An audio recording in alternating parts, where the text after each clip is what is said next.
When Tyler Technologies, the nation's largest provider of software to the public sector, agreed to settle a massive data breach lawsuit for up to $3,500 per affected individual, it sent shockwaves through the government technology world. This isn't just another corporate settlement. It's a critical warning about the cybersecurity vulnerabilities that are plaguing the very systems that power our local, state, and federal governments, especially in the era of SaaS where you cannot have products sitting inside your data centers. On March 24, Tyler Tech discovered that hackers had gained unauthorized access to their STAR system. It's a cloud-based platform that houses sensitive regulatory filing data for government agencies. The breach wasn't just a minor security incident. It was linked to the notorious Lockbit ransomware group, which threatened to release 800 GB of stolen data from the District of Columbia's Department of Insurance, Securities, and Banking unless ransom demands were met. The compromised data included some of the most sensitive information government agencies collect: full names, dates of birth, social security numbers, individual taxpayer identities, ID numbers, driver's license numbers, email addresses, and phone numbers. This wasn't just corporate data. This was citizen information that government agencies are entrusted to protect. What makes this breach particularly alarming is that Tyler Technologies has a troubling history of cybersecurity incidents. In September 2020, the company suffered a ransomware attack that forced it to shut down its internal systems and ultimately pay an undisclosed ransom to recover encrypted files. Despite claims that only internal systems were affected, security experts warned that the company's deep connections to local governments could have provided sophisticated adversaries with credentials needed to access municipal networks. The 2024 breach proves those warnings were justified. The Lockbit gang didn't just target Tyler's corporate network. They successfully accessed a cloud environment containing actual government client data.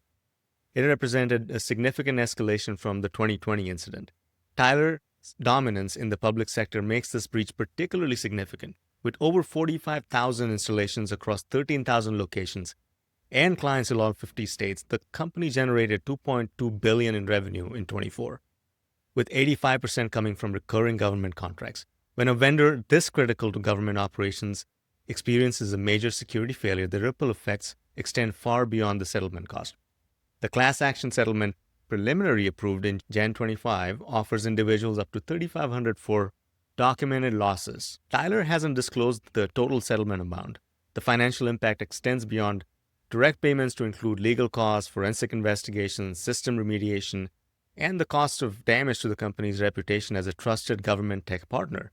The Tyler Technologies breach exposes fundamental flaws in how government agencies approach ERP security. The company's alleged failure to implement reasonable cybersecurity measures raises critical questions about vendor accountability and oversight in GovTech contracts. Agencies must recognize that their ERP systems are now high-value targets for cybercriminals. The gang's successful attacks on Tyler's system demonstrate that ransomware groups have gone beyond simple attacks. They're now exfiltrating data to maximize damage. The breach also highlights the dangerous concentration risk of government technology. Market dominance means that a single security failure can potentially impact thousands of government entities simultaneously. This creates systematic vulnerabilities. Cybercriminals are increasingly eager to exploit them. The settlement figure, while significant for individual victims, pales in comparison to the broader costs. The breach demonstrates that current procurement practices and security requirements are inadequate for protecting data. Government agencies must move beyond lowest cost bid procurement models that prioritize cost over security capabilities. We need requirements, regular third-party security audits, and clear accountability measures for vendor security failures.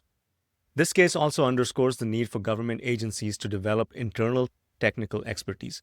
Too often, public sector entities lack the cybersecurity knowledge needed to effectively validate vendor claims. With the final approval hearing scheduled for August 25, the Tyler Technology settlement will likely set important precedents for government ERP vendor accountability.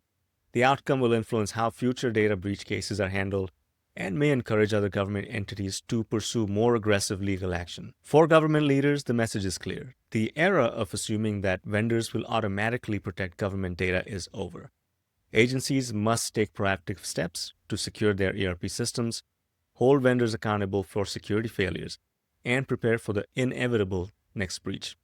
This settlement isn't just about compensating victims, it's a $3,500 reminder that ERP security failures have real consequences.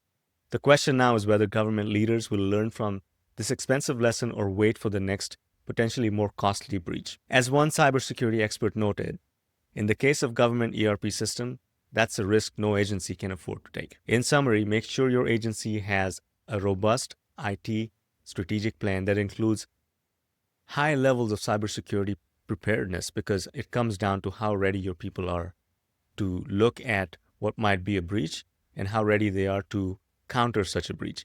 It begins and ends with the end users. Thank you.